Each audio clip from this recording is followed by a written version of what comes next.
আসসালামু আলাইকুম। আপনারা দেখছেন সিবিএন টিভি ইউএসএ সংবাদ বুলেটিন। সাথে আছি আমি সারিকা মৌসুমী। শুরুতেই এসেনশিয়াল হোম কেয়ার সংবাদ শিরোনাম।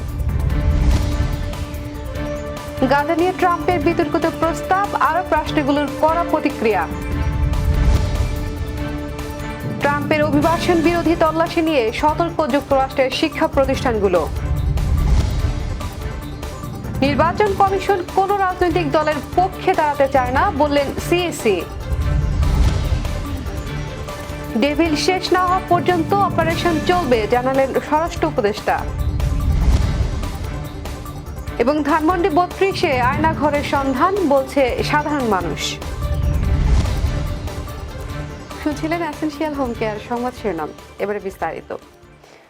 দ্বিতীয়বারের মতো যুক্তরাষ্ট্রের প্রেসিডেন্ট হিসেবে নির্বাচিত হওয়ার পর ডোনাল্ড ট্রাম্প গাজার ভূমির ভবিষ্যৎ নিয়ে বিতর্কিত মন্তব্য করছেন।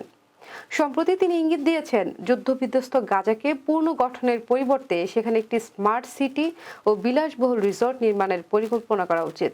তবে এর অংশ হিসেবে তিনি গাজাবাসীদের অন্যত্র পুনর্বাসনের কথাও বলছেন, যা আরব রাষ্ট্রগুলো কঠোরভাবে প্রত্যাখ্যান করছে।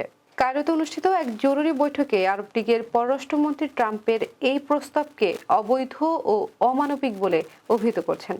তারা জানান, গাজার জনগণ হাজার বছরের বেশি সময় ধরে ওই অঞ্চলে বসবাস করছে, তাই তাদেরকে অন্যত্র সরিয়ে নেওয়ার কোনো বৈধতা নেই। বিশ্বজুড়ে ট্রাম্পের এই পরিকল্পনার বিরুদ্ধে নিন্দার ঝড় উঠেছে। বিশেষজ্ঞরা বলছেন, এই পদক্ষেপ ফিলিস্তিন সংকটকে আরও জটিল করে তুলবে এবং দীর্ঘস্থায়ী সংঘর্ষের ঝুঁকি বাড়াবে। মধ্যপ্রাচ্যের শক্তিশালী দেশগুলো ইরান, তুরস্ক ও মিশর এ নিয়ে এখনই কড়া অবস্থান নিয়েছে। এদিকে ইসরায়েলের প্রধানমন্ত্রী বেনিয়ামিন নেতানিয়াহু ওয়াশিংটনে গিয়ে ট্রাম্পের সঙ্গে গোপন বৈঠক করেছেন বলে জানা গেছে। মার্কিন প্রশাসন এখনও আনুষ্ঠানিক কোনো ঘোষণা দেয়নি। তবে পর্যবেক্ষকরা মনে করছেন, ট্রাম্প প্রশাসনের এই পরিকল্পনা বাস্তবায়নের চেষ্টা করা হলে মধ্যপ্রাচ্যে নতুন করে সংঘাত ছড়িয়ে পড়তে পারে। বিশ্ব শান্তি প্রতিষ্ঠার জন্য ফিলিস্তিন সংকটের একটি স্থায়ী সমাধান প্রয়োজন বলে মনে করছেন বিশেষজ্ঞরা।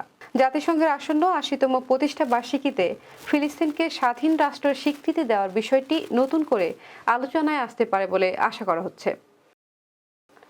ডোনাল্ড ট্রাম্পের অভিবাসন নীতির প্রভাব এখন যুক্তরাষ্ট্রের স্কুলগুলোতে স্পষ্ট।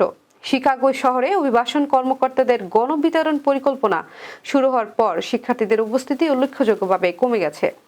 অভিভাবকরা আতঙ্কিত হয়ে সন্তানদের আগেভাগে স্কুল থেকে তুলে নিচ্ছেন অথবা গাড়ি পার্কিংয়ে অপেক্ষা করছেন।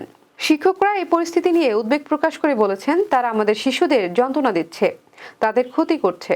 বর্তমান পরিস্থিতি অভিবাসী পরিবারের জন্য বিশেষভাবে ভয়াবহ হয়ে উঠেছে। যুক্তরাষ্ট্রের কিছু শহর ও অঙ্গরাজ্য অভিবাসী শিক্ষার্থীদের জন্য কঠোর শর্ত আরোপের প্রস্তাবনা দেওয়া হয়েছে, যা শিক্ষকদের জন্য বড় চ্যালেঞ্জ হয়ে দাঁড়িয়েছে।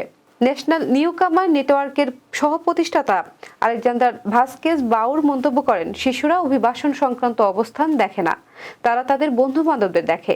যখন শিক্ষার্থীরা শ্রেণীকক্ষে তাদের সহপাঠীদের টেনে বের করে নিতে দেখে, তখন খুব খারাপ দৃশ্য চোখে পড়ে। শিকাগোতে শিক্ষকরা আইনি অধিকার এবং নিরাপত্তা সম্পর্কিত প্রস্তুতি সম্পন্ন করলেও অভিভাবক ও শিশুদের আতঙ্কের মধ্যে সহায়তা করতে তারা কঠোর পরিশ্রম করছেন। এই পরিস্থিতির বিরুদ্ধে যুক্তরাষ্ট্র জুড়ে বিক্ষোভ ও প্রতিবাদ সমাবেশের আয়োজন পাচ্ছে, যা আরও তীব্র হয়ে উঠছে। প্রধান নির্বাচন কমিশনার এএমএম নাসির উদ্দিন বলেছেন, আমরা কোনো রাজনৈতিক দলের পক্ষে বা বিপক্ষে দাঁড়াতে চাই না, আমরা নিরপেক্ষ থাকতে চাই। ইলেকশন কমিশনকে কেউ কিছু বললে আমার গায়ে তীরের মতো লাগে। রোববার দুপুরে নির্বাচন কমিশন ভবনে এক অনুষ্ঠানে সাংবাদিকদের তিনি এসব কথা বলেন। তিনি বলেন, সব জায়গায় মত দ্বৈধতা থাকবে, ভিন্ন মত মানেই বিপক্ষ না। একই বিষয়ে ভিন্ন মত থাকবেই, এটা সহজ হিসাব। এই জিনিসটা অনেকেই মানতে পারে না, তবে মানার বিষয়ে আমার অভ্যাস আছে। আমাকে নিয়ে সমালোচনা করলে ধরে নিব কোনো ঘাটতি বা সমস্যা রয়েছে, তখন নিজেকে শুধরে নিব।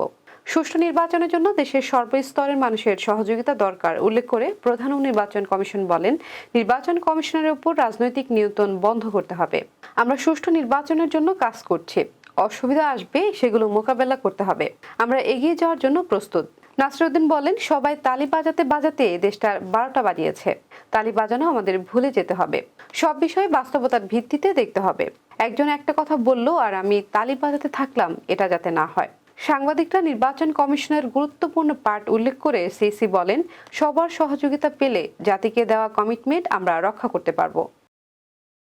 ডেভিল যতদিন শেষ না হবে ততদিন পর্যন্ত অপারেশন ডেভিল হান্ট চলবে বলে জানিয়েছে স্বরাষ্ট্র উপদেষ্টা মোহাম্মদ জাহাঙ্গীর আলম চৌধুরী। রোববার ফার্মগেটের মৃত্তিকা সম্পদ ইনস্টিটিউটের নতুন মৃত্তিকা ভবন উদ্বোধনী অনুষ্ঠান শেষে সাংবাদিকদের প্রশ্নের জবাবে তিনি কথা জানান। স্বরাষ্ট্র উপদেষ্টা বলেন, যারা দেশকে অস্থিতিশীল করবে তাদের টার্গেট করে ডেভিল হান্ট অপারেশন চলবে। গাজীপুরে যারা ছাত্র জনতার উপর হামলা করেছে তাদের অনেককেই আইনি আওতায় আনা হয়েছে, তাড়াতাড়ি বাকিদেরও আনা হবে। পুলিশের ঊর্ধ্বতন 5 কর্মকর্তাকে গ্রেপ্তার প্রসঙ্গে উপদেষ্টা বলেন, যাদের গ্রেপ্তার করা হয়েছে তাদের অপরাধ দেশবাসীর জানা আছে। এর আগে শুক্রবার রাতে গাজীপুর ছাত্র জনতার উপর সন্ত্রাসী হামলার ঘটনা ঘটে। এই ঘটনায় গতকাল শনিবার স্বরাষ্ট্র মন্ত্রণালয়ের আইন শৃঙ্খলা বাহিনীগুলোর সমন্বয়ে একটি সভা অনুষ্ঠিত হয়। সভায় সংশ্লিষ্ট এলাকায় আইন শৃঙ্খলা পরিস্থিতি স্বাভাবিক রাখার লক্ষ্যে ও সন্ত্রাসীদের আইনের আওতায় আনতে যৌথ বাহিনীর সমন্বয়ে অপারেশন ডেভিল হান্ট পরিচালনার সিদ্ধান্ত নেওয়া হয়। আর গতকাল থেকেই গাজীপুর এলাকাসহ সারা দেশে এই অভিযান শুরু হয়। ধানমন্ডি 32 নম্বরের একটি ভবনের বেসমেন্টে আয়নাঘর সন্দেহে ভিড় করছে সাধারণ মানুষ। গত বুধবার বুলডোজার দিয়ে শেখ মুজিবের বাড়িটি ভাঙার পর থেকে রহস্য খুঁজতে মরিয়া হয়ে ওঠে ছাত্র জনতা। তারই জের ধরে বাড়িটির পাশে নির্মাণাধীন ভবনে জড়ো হয় বিক্ষুব্ধরা। তাদের দাবি, সেখানে রহস্যময় হার পাওয়া গেছে। ভবনের কয়েকতলা বেসমেন্ট দেখতে পায় তারা, তার মধ্যে 2 তলা পর্যন্ত নামতে পারলেও পরবর্তী ফ্লোরে পানি দেখা যায়। অনুমান করা হয় নিচে আরো কয়েকটি তলা রয়েছে। এদিকে আয়নাঘর সন্দেহে ভবনের বেসমেন্টের পানি সরিয়েছে ফায়ার সার্ভিস। এ নিয়ে সোশ্যাল মিডিয়ায় বিভিন্ন গুজব ও বিভ্রান্তিকর তথ্য ছড়াতে শুরু কয়েকদিন ধরে। মূলত গত 5 ফেব্রুয়ারি সাবেক প্রধানমন্ত্রী শেখ হাসিনার অনলাইনে বক্তব্য দেওয়া কেন্দ্র করে প্রতিবাদ স্বরূপ 32 নম্বরের বঙ্গবন্ধু শেখ মুজিবুর রহমানের বাড়ি গুড়িয়ে দেয় বিক্ষুব্ধ ছাত্র জনতা। দেখা যেতে আয়না করার মতো, সুন্দর তো আয়না করার মতো। আয়না করতে বাস্তবে দেখি না, এখন ডাইরেক্ট দেখতেছি। আজকাল মানুষের শুনছি আয়না ঘর আছে। এখনো তো সঠিকভাবে বলা যায় না যে এটা আয়না ঘর নাকি ওদের নিজস্ব বাসস্থান বানাইছে, বলা যায় না। এটা যখন সম্পূর্ণ পানি শেষ করে যখন সেনাবাহিনীরা দেখবে, এটা তদন্ত করবে, তখন বোঝা যাবে যে এটা আয়না ঘর নাকি আরো কিছু বানাইতে চাইছে, নাকি আরো কিছু ওর মনে একটা ছিল যে কি করতে। ও তো অনেক মানুষের গুম খুন করছে, তাই না? আমরা সবাই জানি। 3টা হাড় পাওয়া গেছে, একটা বড় এই সাইজের আর একটা ছোট। কিছু হাড় কিন্তু বলতে পারবেন না শিওর। গতকালকে আপনার উপরে পাওয়া গেছে জুতা, বাচ্চাদের জামা কাপড়, স্কুলের ক্লাস 8-9 থেকে পড়াশোনা করে তাদের 2টাই নাম যত সম্ভব এখানে প্রসার করা হয়েছে। এবারে কর্ণফুলী ইনকাম ট্যাক্স সংবাদ শিরোনাম। 3 দশকের প্রবাস জীবনের ইতি টেনে যুক্তরাষ্ট্র ছাড়লেন আলমগীর খান আলম। নিউ ইয়র্কে বাড়ি কেনার স্বপ্ন পূরণে মেডোবার্কের মর্টগেজ সেবা। রাইজ আপ নিউ ইয়র্ক সিটির অগোছালো অনুষ্ঠান সোশ্যাল মিডিয়ায় প্রমোটিং। আবার স্বাগতম সিবিএন টিভি ইউএসএ সংবাদ বুলেটিনে। শুনছিলেন কর্ণফুলী ইনকাম ট্যাক্স সংবাদ শিরোনাম, এবারে বিস্তারিত। 3 দশকের প্রবাস জীবনের ইতি টেনে যুক্তরাষ্ট্র ছাড়লেন বাংলাদেশি কমিউনিটির প্রিয় মুখ শো টাইম মিউজিকের স্বত্বাধিকারী আলমগীর খান আলম। শনিবার সকালে কাউকে না জানিয়ে আমিরাতের একটি ফ্লাইটে নীরবে বাংলাদেশের উদ্দেশ্যে যুক্তরাষ্ট্র ত্যাগ করেন তিনি।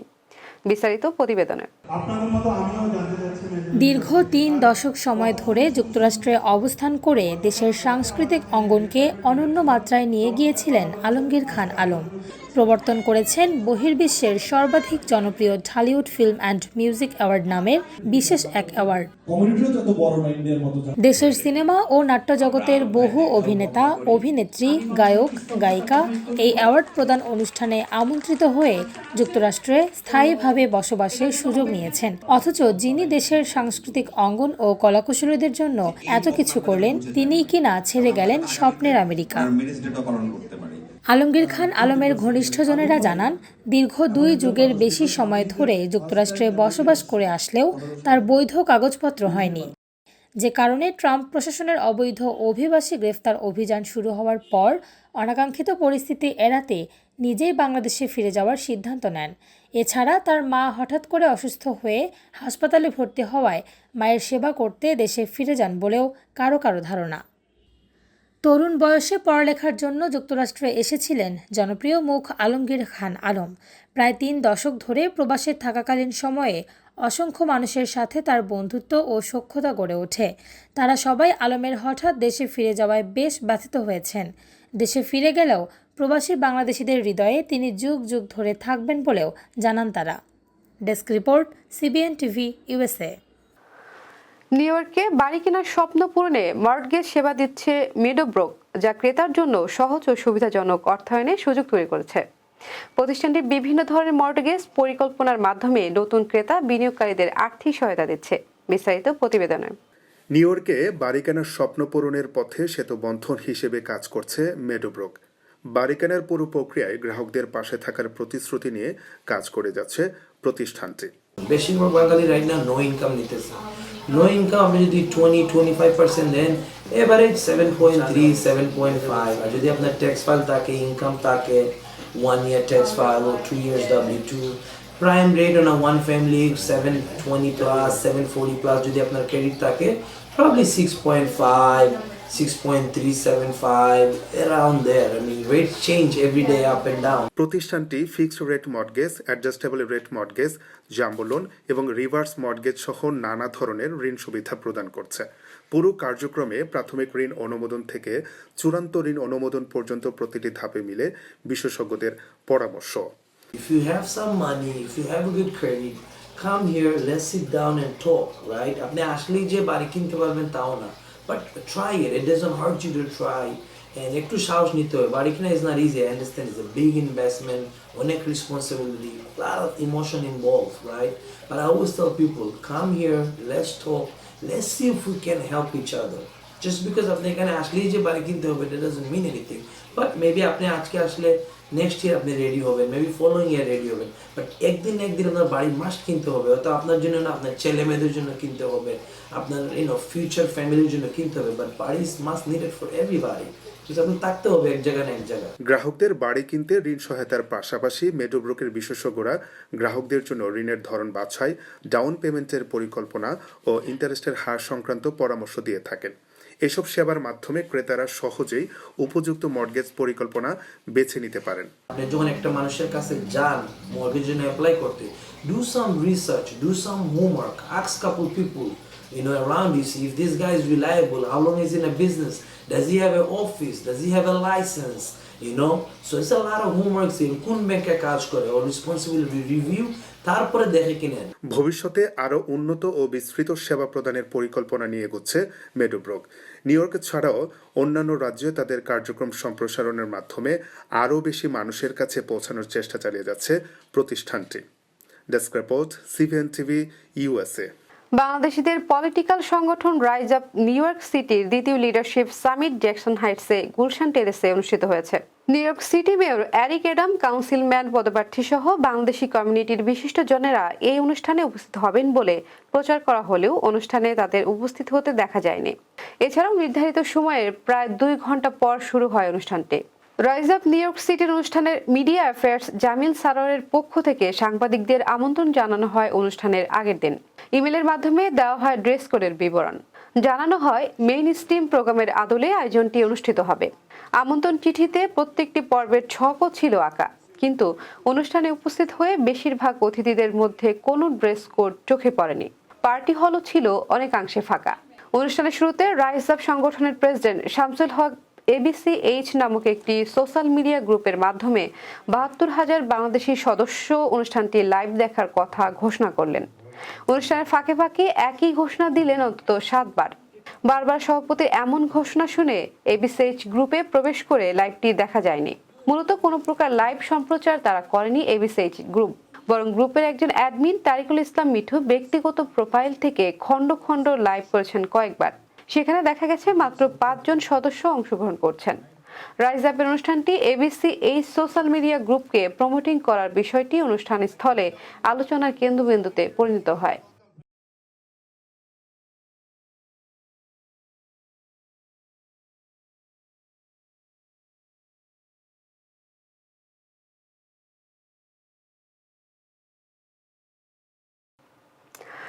প্রতিদিনের উল্লেখযোগ্য ঘটনা কালক্রমে রূপ নেয় ইতিহাসে। চলুন এক নজরে দেখে নেওয়া যাক আজকের দিনে ঘটে যাওয়া উল্লেখযোগ্য কিছু ঘটনা। 1895 সালের আজকেরই দিনে উইলিয়াম জি মর্গান ভলিবল খেলার প্রচলন করেন। 1900 সালের আজকেরই দিনে ডেভিস কাপ টেনিস টুর্নামেন্ট শুরু হয়। 1969 সালের আজকেরই দিনে প্রথমবারের মতো পরীক্ষামূলক উড্ডয়নে যায় বোয়িং 747 বিমান। দর্শক, এই ছিল সিবিএন টিভি ইউএসএ সংবাদ বুলেটিনে। শেষ করছি পরবর্তী বুলেটিন দেখার আমন্ত্রণ জানিয়ে। এতক্ষণ সাথে থাকার জন্য ধন্যবাদ সবাইকে।